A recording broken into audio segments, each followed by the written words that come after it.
cannot see it.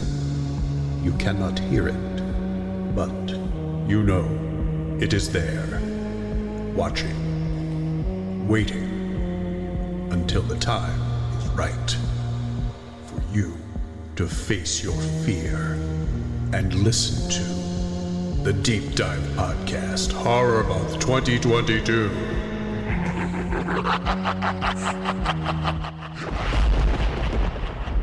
Ooh, scary. Wow. Very, very scary. Well, hi, divers. Welcome back. Ooh, episode 2. Yes, loving it. Oh, man. How are we going to follow up the first one, you ask? I mean, I'm assuming you would ask. I mean, yeah, we're We're going to. It's going to be great. We started, so we can't stop now. So okay, So don't expect much. I'm Tom Feeney, writer for Wingstop Movie Magazine, and joining me here in Studio D is my co-ghost, the magnificent Mandalorian. Hello, Manda. Hello, co-ghost with the mo-host. No. No, not Sorry, no. okay. You really got to come to the meetings. Yeah, I know.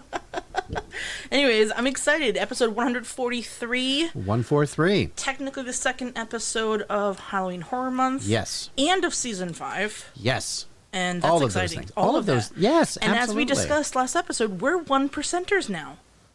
Yes, because, the vast majority of podcasts go under after a couple of episodes. Right. And the rest pretty much go under after about 20. And we've produced way more than that. Way more than that. I mean, sure, it's quantity over quality, but hey, it still counts, doesn't it? Exactly. I think it counts. Yeah, exactly. But here we are, second week of Halloween Horror Month, and we're just getting started, really. Yes, we are. This week, we check into some truly hellish hotels, the kind where they offer tomb service and a complimentary breakfast if you wake up. Ooh. You like that? That was good. Yeah. Tomb service. Took me 5 hours to write that. Yeah. Anyway. So, hotels. Now, hotels in and of themselves are generally not a scary place because, you want it to be safe. You want it to be clean, hopefully. Yeah. And so it is a place, though, that can be quite scary. Yes. Because, first of all... Black lights? Yes. You never know who has been there before you. Mm-hmm. And it's really best not to think about that too much because you don't know if people have done weird things in the room. You don't know if someone has had any kind of plague or creepy, oozing or kind of murders taking place. Yeah, things like that. So there is a bit of a sense of dread that can overcome you if you think about it too much. But here in New England, where we record this program that you love so much, don't you? Yes, you do. Yes. There are a large number of supposedly haunted hotels, and we have compiled for your listening pleasure some of those haunted hotels. Ooh. Yes. Now, Manda. I'll go first, shall I? Please do. When you think of Fall River, Massachusetts, what do you think of? Emerald Lagasse. Not quite, but also kind of like you probably, maybe. Anyways, Chop Indeed, talking about the Lizzie Borden House. Oh. Ooh. Many people may not know, but that's actually a boarding house. A boarding house? Yes. You can rent a room for the night. In fact, there's this whole, stay in the room, be haunted, that kind of thing. But even before, so we're talking 50, 60 years ago, it was literally set up as a boarding house. And a board, B&B kind of thing. So you could go in and rent a room where supposedly Lizzie axed her mom and dad. B&B, like blood and butchery? Is that how that works? Oh, good one. Just be sure to ask about our special rates. Oh, man. Don't lose your head over them. Oh. Okay, there we go. Wow. This has degenerated quickly. Yeah. That's pretty cool. Yeah. I have visited. Have you visited? I have not. Oh, it's an ominous looking house with this really dark green paint that just kind of, you look at it and you're like, yes, Victorian. And not much has changed on the inside. I mean, original wallpaper, it's creepy. Wow. Yeah, but well worth it. I may have to make a trip. It's a good 3 hours away from here, but it's good. It's worth it. Okay. Yeah, and it's not too bad. expensive. It's about $75 for the night. Oh, It's interesting. outside of the Halloween time. Yeah, I'm sure. The prices just happen to increase around this time of year. No idea why, but well. yeah. Interesting. All right. That's a good one. I like that one. So, my one here is called the Red Lion Inn. Oh. And this has been around since 1773. It's Ooh, so revolutionary times. Yeah, it's in Stockbridge, Massachusetts. Stockbridge. So this inn, so it's been like a real haven for paranormal investigators. Of course, yeah. Specifically the fourth floor. So people have seen a ghostly young girl carrying flowers for some reason, and a man in a top hat. Yeah. And guests have awoken to the feeling of someone standing over their bed. And then there's the cold spots, the unexplained knocking, and some electrical disturbances. Okay. So it's got the whole thing. And apparently the most haunted room in the hotel is guest room 301. Oh. So if you go, you know what to ask for. 301. So that is the Red Lion Inn. You know, there's a Red Lion Inn in my husband's village in England. Oh, where really? he grew up. Yeah, right downtown. Ah. Yeah. I wonder if it's connected I somehow. don't know. I mean, it's probably. I mean, their entire village is older than our country, so very possibly. That happens in Europe. Yeah. So what about? Let's see. I know. So we're speaking of revolutionary times. We're in New England. I mean, we're pretty synonymous with the American Revolution, the Patriots, Minutemen, and all that kind of fun stuff. Well, not only does Lexington and Concord have their own special history, but they also have this inn called the Colonial Inn. Oh yeah, Yes, I know that one. First of all, we've tried to book a place there to eat. It is always booked out. And it's very small, but it's unassuming. So when you're driving down the road, you just think, oh, it's a little shop. But in fact, it's huge. It's been around since the late 1700s. Supposedly haunted by many ghosts. In particular, again, with, I think it's a little girl or an older woman, something of that nature. But apparently, their rooms, they've got dual rooms on the 3rd and 4th floor that are haunted. Well, activity has been reported, shall we say? Yeah, but And that's the Colonial Inn. I believe it's a Colonial Inn. Yes. And that's in Concord, Concord? I think. Yes, or is it 'Cause- Salem? I don't know. I thought it was Concord because I've heard of the Colonial Inn. If it's the same one I'm thinking of, there. So there was one room there, room 424.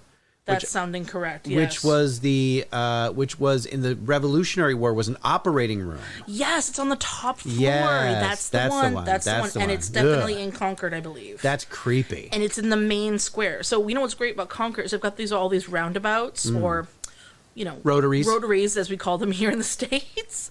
But one of them is actually almost directly in front of it. And so when you pull up, it's like I said, it's an unassuming building. It's got these giant white letters that says Colonial Inn on it. And you really wouldn't think much of it, but I'm telling you, it's bumping during the summer, right? It's great for, I mean, I've never gotten a reservation there, put it that way. But yeah, the fact that everything's still around from like the 1700s just automatically makes it haunted. Yeah, of and course. cool. Yeah, Yeah. everything. Yeah. I mean, and right down the road, we have the Lexington and Concord Cemetery, where like who's buried there? There's all these famous authors that are buried there. The Abbotts, most of the Abbotts around there. Louisa May Alcott is buried there. Henry Wadsfellow, I think. Oh, Yeah. wow. Yeah. Yeah, it's nice to actually live in a place that has some culture and and history to it. Well, I mean, we are the oldest section in the country, I guess you could say. Yeah, that's Yeah. true. So there you go. Yeah, Pretty it's cool. what inspired me to become a history major, and then I realized there's no money to be made. So I ended up in IT. Yeah, Yeah. that happens. Yeah, anyways. Still no money to be made, but hey. No. Yeah. So I have one more. Oh, yes. And this one's actually now it's called the Omni Parker House. in Why does that sound Boston. familiar? Oh, yeah. It's in Boston, and it's been around since the mid 1800s. Oh, okay.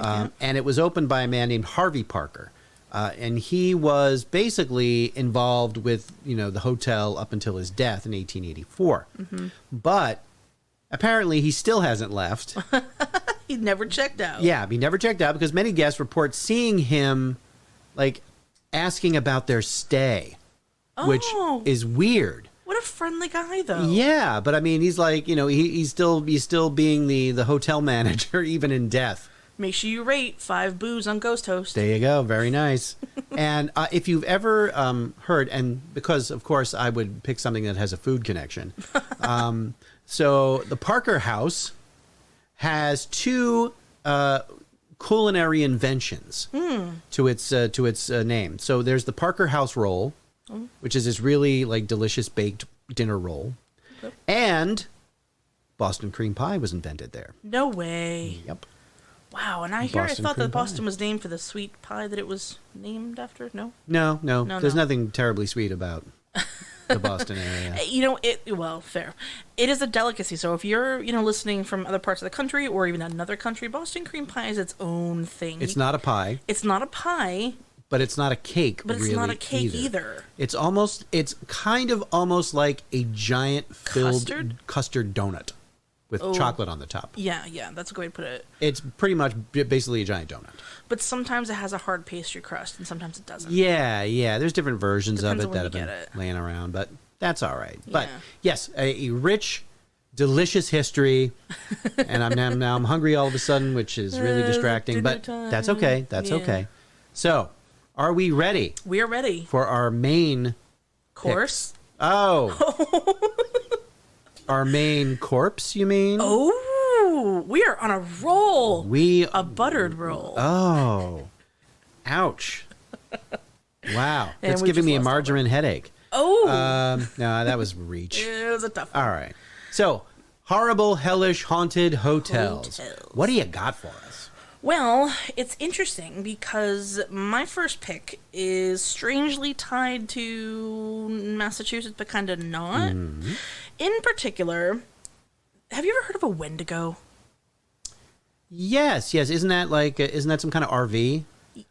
No. That's a Winnebago. Oh, that's Yeah, right. That's no. right. Oh, no. No, What is a Wendigo? A Wendigo, also known as a Wendigo, and there's various other names. Oh, wait. I know what it is. What? It's what they call the Wendy's drive-thru. Oh, you mean you go through Wendy's drive-thru? They have them still? Yeah, a Wendigo. Oh, a Wendigo. Yeah. No. So the Wendigo starts, and it primarily evolved from First Nations, i.e., Indigenous peoples folklore, which, incidentally, today as we're recording it, is Indigenous Peoples Day. Yes. In our country. So I just want to say thank Not you. not the other thing. Not the other thing. We don't talk about that. No. But interestingly, this creature typically is portrayed as a very large, very tall humanoid, mostly human body, but has antlers, giant antlers, lives in the forest, preys on people, never satisfied, always has to eat in order to stay alive despite not being satisfied, and grows larger with the size of the meal they take. So, always satisfied, can never stop eating. Same. Right. Metaphor for gluttony, that kind of thing. But interestingly, it typically, in most folklores, retains human cognition. So understanding what it's doing just can't stop. Now, there are a bunch of representations. I mean, you can find them in any paranormal TV show. I mean, remember that TV show that premiered a few years back, but basically Sleepy Hollow. It was called Sleepy Hollow. Yeah, with Tom Meissen in it. Right. Yeah, so one of the fellow characters became a Wendigo, and he could basically transform back and forth, and that was when it started to, really go downfall. And then, Nicole Bari died, and it was weird, and anyways. You should watch season 1 or 2 of that. Okay, so my first pick, now that you have that little bit of a folky lesson here, is 1981's Ghost Keeper. Ooh, I'm not familiar with this. Okay, so this one was so hard to track down. I need to tell you that right off the bat that it's not available to stream anywhere, and I'll get to the point to that at the end. But here's a brief synopsis. Now, this is the 1980s, right? So we're in the midst of the slasher films. We're in the midst of, summer blockbuster hits. We have three main characters, Jenny, Marty, and Chrissy, who are like, hey, let's go spend our vacation snowmobiling somewhere in the Rocky Mountains. Oh, sure. You know, as one does. Yes. And I'm going to assume that this is like peak snowmobile season. Like, it's not really a big thing. I mean, I don't know if it's a big thing anymore, but anyways. So they go on this ski trip, and as is every sort of movie with this trope, they happen to stop into a local convenience store and talk to the storekeeper, and he gives them like some ominous thing about a hotel that's somewhere up in the mountains. And what happens? They get stranded, and they have to go to this hotel that they think initially is abandoned. They walk in, and turns out maybe it's not abandoned because there's heat, right? And they're like, wait a minute, why is the heat still on? So they each they pick a respective room, as it were, until eventually they decide to go sort of exploring. They find this creepy old woman, like majorly creepy, very dirty, very like unkempt, sort of crazy, talking to herself. She's in the kitchen making meals. She maintains that she lives by herself except for her two sons. So they go upstairs. Now, Marty and Jenny are kind of a couple things, so they got their own little thing going on. The story focuses more on Chrissy, who decides to leave her room and go find a bath because there's no plumbing. It's not like it's an older house, right? So she has to seek out a place to take a bath. So takes a bath, and do I want to say how it happens? But basically, she gets unalived, and one of the people unaliving her is one of the sons, right? So I think that's fairly obvious in the beginning, but he drags her down to the basement and does some weird things and then puts her in a freezer. And now it's all of a sudden, the audience knows what happens, but Jenny and Marty don't know, and Jenny goes trying to find Chrissy, and that at every avenue something stops her and she gets distracted. So first she starts talking to the woman, and then, Marty goes outside to check on the snowmobiles, which, don't work for some reason, even though it's obviously been tampered with. And then basically it just follows the story of Marty and Jenny, who are still alive, two sons, but you've only seen one of them so far, and the mother. The mother keeps coming in and out into play. She's very weird. You catch her in random places, a lot of times in the kitchen, which is bizarre. But weird things happen, creepy things happen. It's not very gory, but it's like hidden around the corner, kind of creepy. Yeah. And eventually, Jenny makes her way outside. Now, you know that scene where in Beetlejuice when Barbara goes outside and she's like, this is not where I live, and all the sandworms are there. Yeah. Well, Jenny goes out and she has this weird immediate feeling. The color palette changes and it's like kind of weird. She finds Marty and he's like burbling and he's talking weird and he appears to be possessed.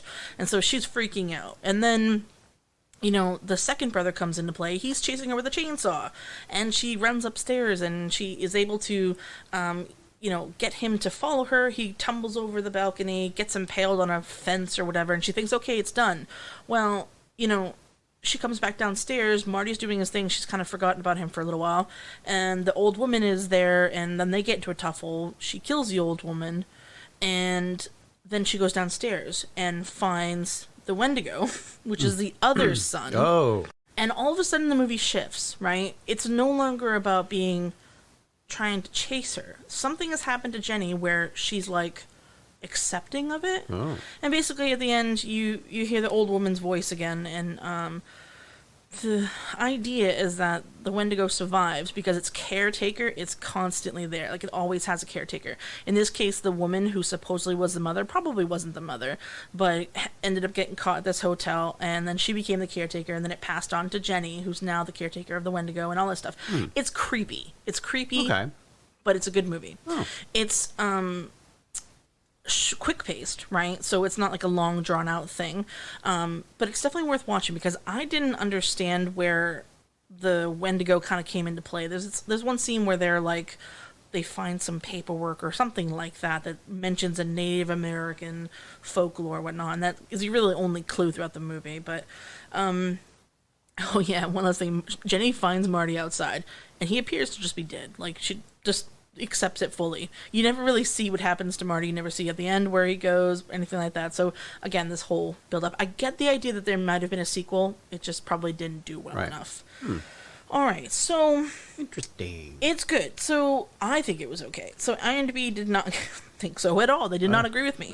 5.0. Rotten Tomatoes has a 0 rating. It's not rated at all, but Okay. it does have a 20% audience score. Huh. So now here's the funny thing. It is not streaming anywhere. Now, I know it's kind of funny because that's what we talk about, streaming, but you can buy it on eBay.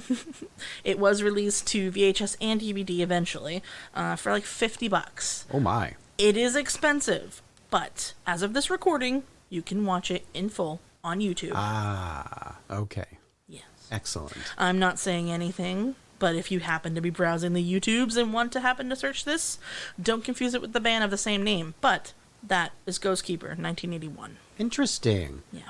Wow. Creepy, very good, short. But even more impressive is I've never heard of it. Oh, I like when that happens. It's only happened like twice. Yeah, I've never heard of that movie. Now I got to go check it out. That's Yes. very interesting. Okay. Yeah. Nice. Good pick. Thank I you. like that. All right. And now it's my turn.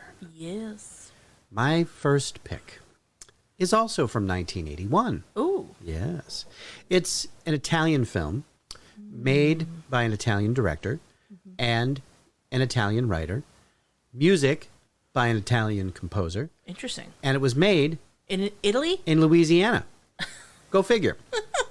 Yeah, built that up, didn't I? That So, sounds funny. It yeah. sounds familiar. Like La Alde or something? Mm-hmm. No, La Alde? No, okay, anyways, continue. So the director I'm talking about here is Lucio Fulci. Ooh. And he is a man with a career that spans a half century. All of it within Italy's film industry. Mm-hmm. So my pick is called The Beyond, or for its American release, 7 Doors of Death. Walk through this door and enter a nightmare of supernatural horror. 7 Doors of Death. Evil's fatal omen. Who else is here? There's nobody here. I can feel a presence. Somebody else is in here. 7 Doors of Death. On a gloomy, rain-swept night, a ferocious battle is being fought between 2 girls and a vicious, deranged fiend on a murderous rampage. Paralyzed with fear and on the verge of hysteria, they try to escape its chillingly merciless savagery.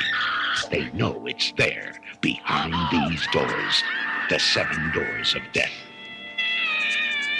These doors conceal a hideous poltergeist waiting to unleash its sinister revenge. Now look, Emily. I've lived in New York all my life. And if there's one thing I've learned not to believe in, it's ghosts. 7 Doors of Death.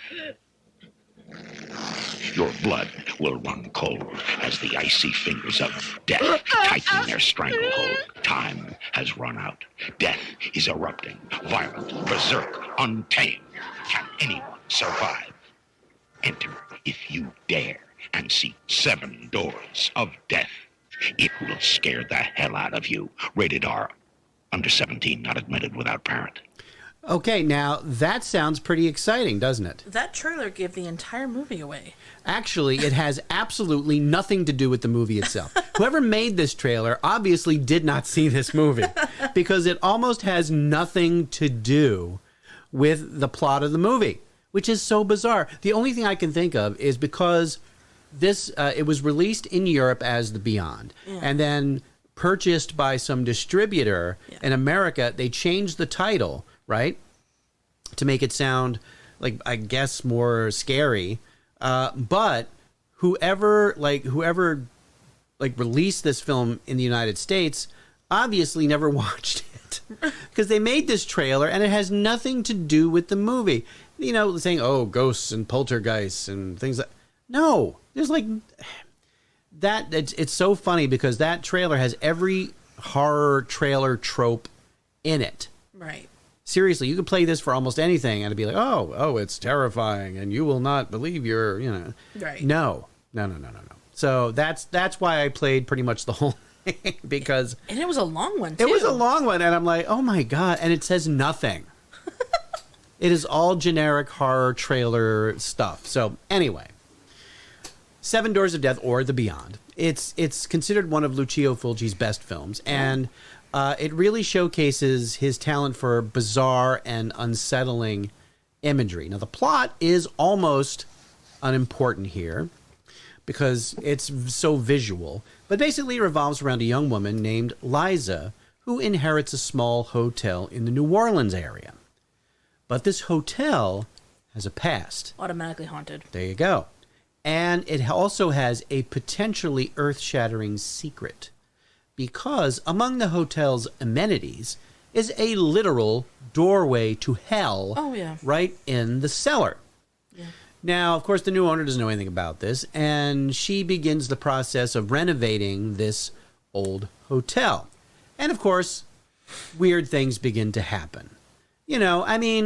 Weird. Nothing out of the ordinary, really. Like, demons gouging people's eyes out, faces melted by acid, that sort of thing. Insurance covers all that. So there's really nothing to worry about. Yeah. But as bodies start piling up, this mysterious blind woman named Emily tells the new hotel owner, Liza, about the hotel's dark past.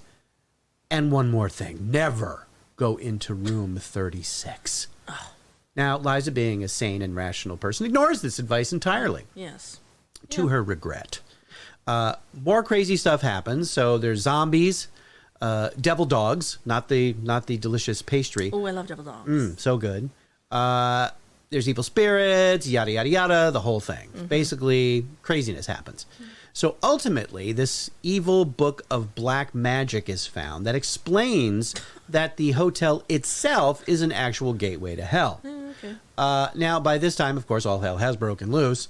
No pun intended. Actually, yes. And you begin to wonder, as you watch this, if any of what's happening is really happening, because it feels so dreamlike.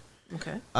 And I think that's intentional. So the direction, the music, and the overall atmosphere of The Beyond, or Seven Doors of Death is very disconcerting. It's designed to kind of keep you off balance as you're watching it. It's very bloody.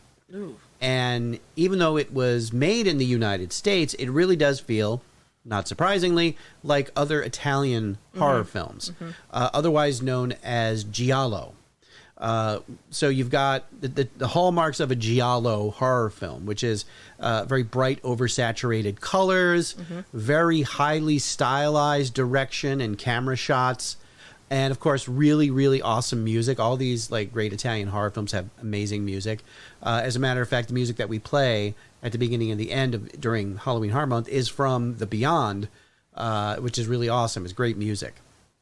Now, The Beyond, or once again, Seven Doors of Death, goes more into straight-up horror than most giallo movies. But all the elements of that genre are there. Now, it makes for a very interesting contrast. It's like watching an artsy foreign film, but in English and with a ton of blood. So there are English actors in this, even though it's an Italian film. A lot of times when you're watching an Italian horror film, it's Italian actors and they're dubbed poorly in English. Now, the entire film you can tell is dubbed, but they're American actors and they dub themselves, which is just weird. Apparently, the entire film was shot without sound, and just all the sound was put in later. That's what it seems like. Yeah. So, if you love horror movies, but you haven't sort of ventured beyond what you find in mainstream U.S. horror films, give The Beyond or Seven Doors of Death a chance. I think it's something that is very tonally different than other horror films from different countries, especially the U.S. And while you're at it, you can check out some of Lucio Fulci's other films. There's some really good ones, including City of the Living Dead and Zombie 2, which there's no Zombie 1. It was released in this country to make people think it was a sequel to Dawn of the Dead. I don't know why. It doesn't make any sense. But let's get to the scores. IMDb gives The Beyond Seven Doors of Death a pretty respectable 6.6 out of 10. Okay, yeah. Rotten Tomatoes gives it a fresh 67% on its Tomatometer. Ooh. Now, you can check it out for free on the Tubi or Peacock streaming platforms. Oh, wow. Just make sure, if you don't see it under The Beyond, look for Seven Doors of Death. Because it is on streaming services under both titles, which is very strange. So there's only one door, but there are 7 doors in the title? Yeah. Oh, okay. Yeah, I think there's 7 hotel rooms or something. Oh, right, fair. But, yeah, it's just, it smacks of, here's this Italian horror film. Let's just throw it into theaters. Like, see if we can make a little cash out of it. So, but it's so much more than that. It's really good. Very visually interesting, especially if you like eye gouging. This is going to be the movie for you. Like, close up. Didn't see that coming. But yeah, so that is my first pick, The Beyond or Seven Doors of Death. All right. Wow. Yeah, I mean, I gotta say, I love Italian horror just because it is so stylized like that. And the color palette is usually amazing. Oh, yeah. And unexpectedly so. Because, you think, especially with American horror films, the palette is always forcing you to be like, this is grim, and this is dark, and this is, spooky. Whereas you're walking into, like, if you walk into a normal film and you're like, everything's bright and sunny and colorful, you have no idea what's going on. That's where 10 times the fear comes in. Yeah. And it's very soap opera-y. Yeah. The way it's shot, too, which is kind of interesting. So, yeah, check it out. I will. Okay. My second pick. Now, this one is, this is a long movie, and it's got a lot of twists, so bear with me. All right. This movie is from 2003, and it is called Identity. Identity. Stars John Cusack. Yes. Okay, now I know what you're talking about. Now, I thought you were going to go with 1408 for John Cusack. I thought about it and I'm like, it's in my honorable mentions, but it wasn't a movie that I'm like super fanning of. Yeah. So, anyways, this movie, you follow what you are led to believe 2 concurrent storylines. The first one being the trial of this man called Malcolm Rivers. He apparently committed heinous, much unaliving. And he's currently on trial for said murder, said unalivings, and his lawyer / psychiatrist is arguing that he should be given the insanity clause, right? That he is insane. There's no way any normal rash human being would do this. Therefore, he must be put into a ward. Yeah. Excuse me. And then the other storyline that we're following, believe it or not, follows a group of 10 people. They're in Nevada. They get caught in like a seriously crazy torrential rainstorm, which I never really thought rain could be creepy, but in this case, it's very creepy. You have a family that consists of a mom, dad, and a kid. You've got like a stripper. You've got like an actress woman. There's a cop who just happens to be escorting a maniac / like murderer in this police van thing. So basically what happens, they all have to come together because they're stuck in this one area, and then there's a hotel, so they all gather in the hotel and whatever. Now, by process of elimination, and that's important, one by one, these people keep dying. Now, the first person is the woman called Carolina, and she's killed by a, quote, an unknown assailant. So nobody knows how she died. But when they discover her body, for whatever reason, she is holding or is in possession of a hotel room key with the number 10 on it. Now, you're led to believe that makes no sense. Whatever. She must have picked room number 10, right? Whatever. And it makes sense that these people would have hotel key rooms on them. I mean, they have keys. They have to get to their room. So, oh God, this part is so gross too. So I will just say she's unalived, and she's also she's removed of her head, and they find said head inside of a dryer. Ooh. Yeah, with the key. It's so bizarre. Well, at least it didn't have any lint on it. That's fine. Yeah. Now, in the meantime, the quote convicted murderer that the cop was transporting, he's escaped. So everyone's like, all right, he must have done it, right? He's a bad guy, so we're all going to blame him. Let's hunt him down. Well, that's not actually what happened. The next person to go is just another random person. These people don't last very long on the cast, but they're part of the 10, right?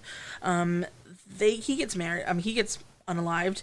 They find his body, and guess what? He's got a number 9 key on him. Uh-oh. Dun, dun, dun. So now things are starting to pick up. They're like, oh, wait a minute. I think the killer is killing us, and the countdown is by the keys. And, apparently you can figure that out with having only the 2 keys that were in consequence order. But sure. Whatever. So then it cuts back to the trial of Malcolm Rivers, who's the man who's on trial for the execution of all those people.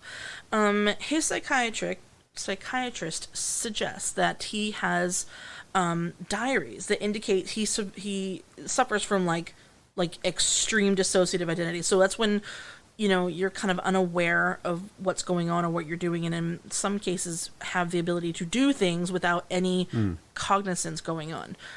So I guess this guy would argue that he murdered them without realizing it. Whatever, you bear with me. And that he has multiple personality syndrome, totaling 11. Now, interestingly, there's Malcolm, and then there's 10 other ones, right? There are also 10 hotel guests in Malcolm, so there's the 11 thing going back on. And his psychiatrist says to the Supreme Court, hey, if I can prove that this guy has all these multiple personalities, then that's just cause to send him to a facility and not put him behind bars, or in this case, not execute him. So they go through and they start reading the journals. And then we flip back over to what's happening in Nevada. And again, one by one, these people end up dying. Now, some of them, it's obvious who killed them, right? Because they were killed by the person who's in the next scene, or whatever, right? Some of them are just like, wait a minute, what's going on here? It all comes down to, I think there's 3 or 4 people left, and one of them is that stripper girl, and she's having a freak out. She's mentally, she's breaking down, and she's like, oh my god, it's my birthday, and whatever. Happens to be May 10th, and then, wait a minute, my birthday is also May 10th, and then, oh my goodness, all of our birthdays are May 10th. Oh my goodness. What's going on here? Wow, okay. And then more things start kind of adding up, wait a minute, we're all named after states. One of them was called Robert Maine. I think the cop is called Ed Dakota. It's bizarre, right? So anyways. Joe, Pennsylvania, was that one? Yeah. So they start putting these together and wait a minute, what's going on? More bodies are piling up, more room keys, and then we get to number 1.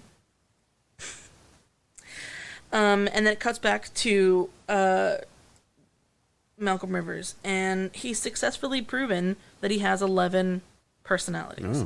And by this point, I think it's obvious to the viewer that we're in a weird headspace. Yeah. And that these people who are dying are really just the personalities of Malcolm. And one of the, I mentioned there was a family, the mom and a dad and a small child. Well, the small child is the last person to stay alive. His name is Timmy. Timmy is a young kid, but ends up unaliving number 2.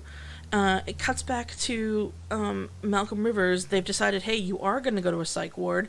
He's in a van. He's on it being driven down there. And then the van swerves, and I don't know, either he escapes or I'm not sure. But basically, Timmy's voice. Timmy is the last thing that you hear. And basically, I guess you can assume then that Timmy is the young child personality of Malcolm, and basically he killed all these people and absorbed their personalities, as it were, which is why the movie is called Identity. Yeah. Because you never really know who's who. Their only difference really is their first names, and there's so many similarities, and it's just creepy. John Cusack is really good in it. I don't know for sure if I'm pretty sure it's rated higher than 1408, but let's see. Scores, IMDb gives it a huge 7.3 out of 10. Wow. Yeah, That's huge. pretty good. Metacritic gives it a 64. Rotten Tomatoes gives it a 63% with a 75% audience score. Right? And what's great about it is that right now you can stream it on Netflix. Oh, wow. So it's part of their horror collection, which gets changed out like pretty much every week. They add some, take some out, so check it out. Excellent. You can, of course, rent it on Amazon and Vudu for $2.99, but if you can watch it for free on Netflix, I say free, quote. Yeah. Why not? So that's my second pick, Identity, starring John Cusack. Very nice. 2003. Excellent. I actually have never seen it. It was creepy. I don't have to now because I know the spoilers. Yeah. But, you know. Well, Yeah. Hey, you know what? Here's the rule. If the movie is like less than 10 years old, I try not to spoil it. No, that's cool. I get it. That's funny, though. I'm like, okay. But it's worth a watch, for Okay. sure. There's definitely Excellent. things that they mention, Yeah. and also like some really crazy ways in which people get unalived. Interesting. Yeah. Okay. It's worth a watch. Identity. Identity. Very good. All right. So, now for my second pick.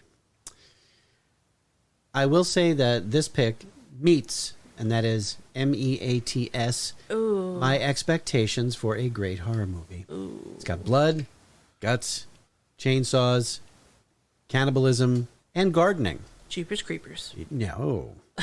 It's the 1980 camp classic Motel Hell.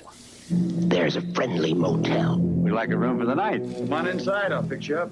featuring a heated pool and competitive sports. Where Ida and Farmer Vincent tend a garden. Their famous secret garden for very special guests. Drop in. You just might die laughing. Motel Hell, rated R. Yes. It has a heated pool. It has a heated pool. Heated with what, though? Is it at 98.6 by any chance? Perhaps. Perhaps. Yes. So there's an old saying that goes, it takes all kinds of critters to make Farmer Vincent's fritters. And, of course, no, that's not an old saying. It's just in the movie. Yeah. The farmer is Vincent Smith, an old man who lives on a farm, yes, along with his younger sister, Ida. Farmer Vincent is known far and wide for his delicious lip-smacking smoked meats. Oh. And he also owns a small motor lodge on his property called the Motel Hello.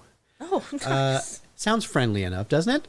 And just so- the O was like blinking or something. Yeah, that's the whole. That was in the whole trailer. It's like, Yeah. oh, the O goes out. It's like now it's Okay. Motel Hell. So the motel though. It's a real tourist trap, and by that I mean Farmer Vincent and Ida trap tourists, literally, and then proceed to, well, see, first they are buried up to their necks. Yeah.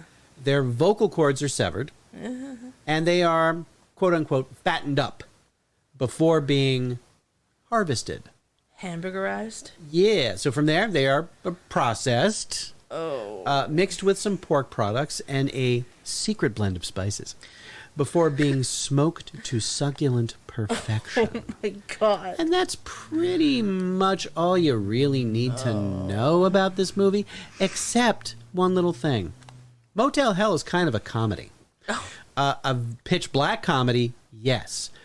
But because of the truly absurd subject matter, it's a relief that it doesn't take itself too seriously, because that would be very disturbing. A more straightforward take on it might have been way too nauseating for audiences to take. In fact, the original script was just that. It was too serious, and it was rejected by pretty much every movie studio until United Artists decided to fund the project after already rejecting it once.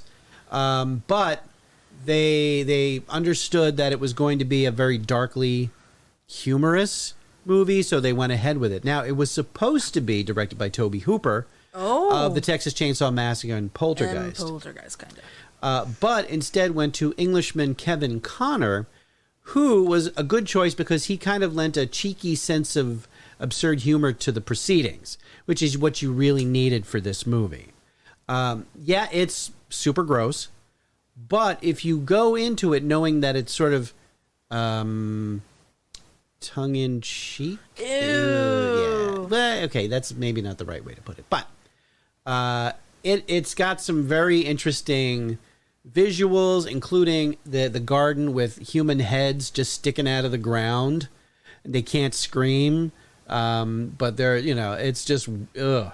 And then there's some chainsawing going on, where our character who's wielding the chainsaw is wearing a actual pig head, like actually wearing a pig head, like in real life, like a real pig head. Like he's wearing it. It's not like his real head, but he's wearing a pig head. Yeah, I can't say that enough. Pig head. Yeah, no more. So it's certainly not your typical slasher horror movie, but if you go into it with the right attitude, it has the chops. It really does for the pork chops. Yes, for just a bloody good time at the movies. Oh. So there you go. That's Motel Hell. It's so silly, and it's not like there's no jokes in it, but just the overall tone is just so ridiculous that if you like that kind of thing, you're gonna love it. So that's all I got to say about Motel Hell. So I highly recommend it. It does get a 6 out of 10 on the Internet Movie Database, and actually a really good 67 on the tomato meter, Rotten Tomatoes. So, and I think that's probably only because of the humor.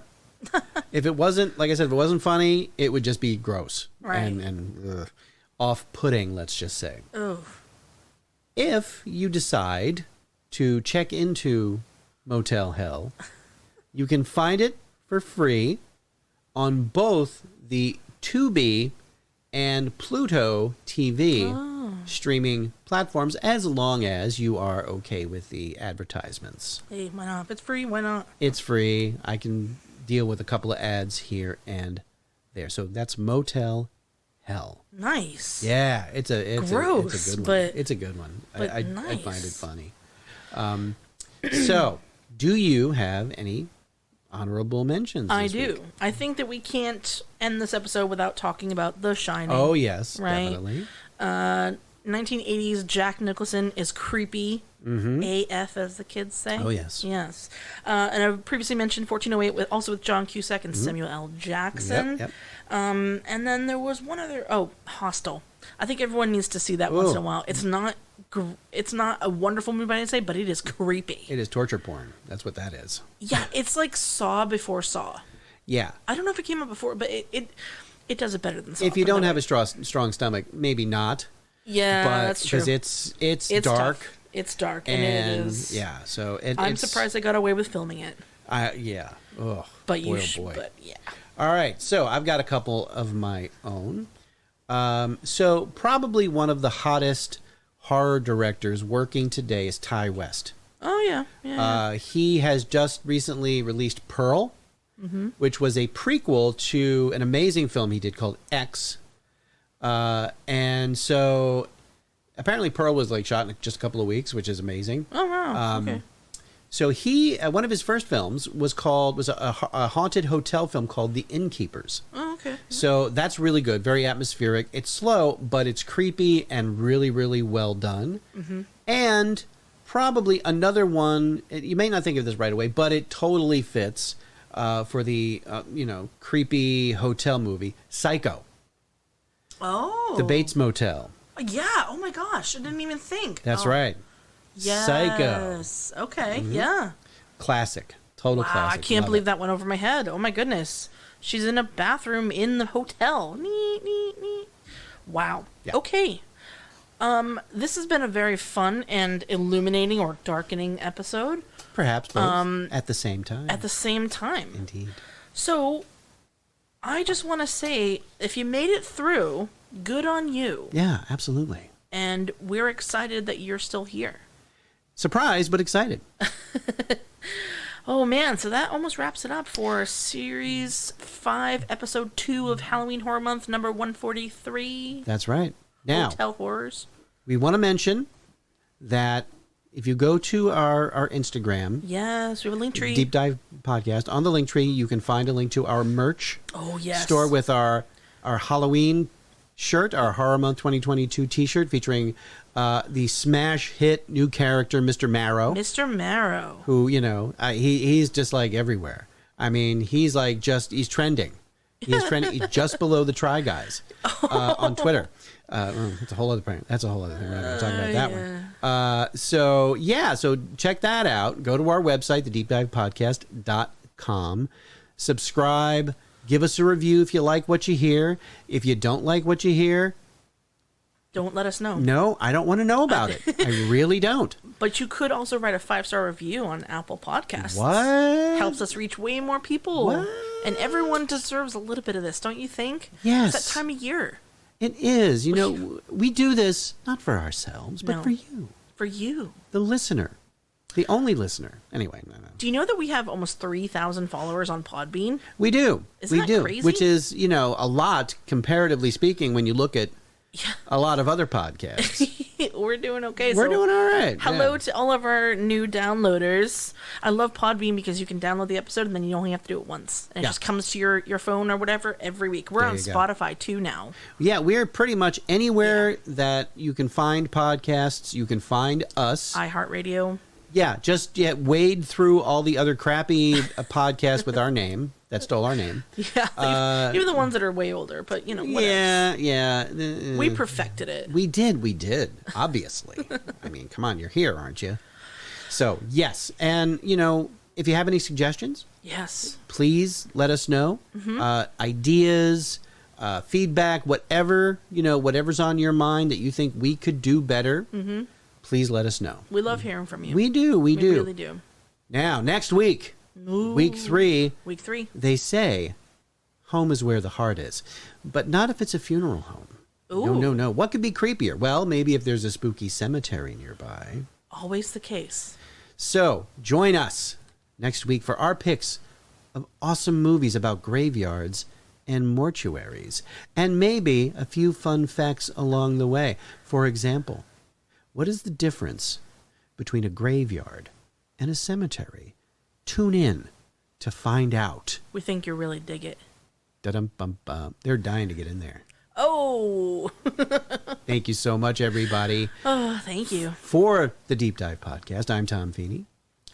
And I'm the Mandalorian. The Mandalorian. So don't forget, tell your friends, tell your enemies, tell your unreal estate agent.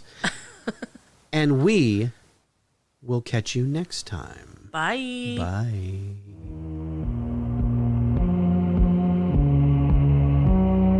All clips used in the Deep Dive podcast are meant for educational purposes only and not to infringe on existing copyrights.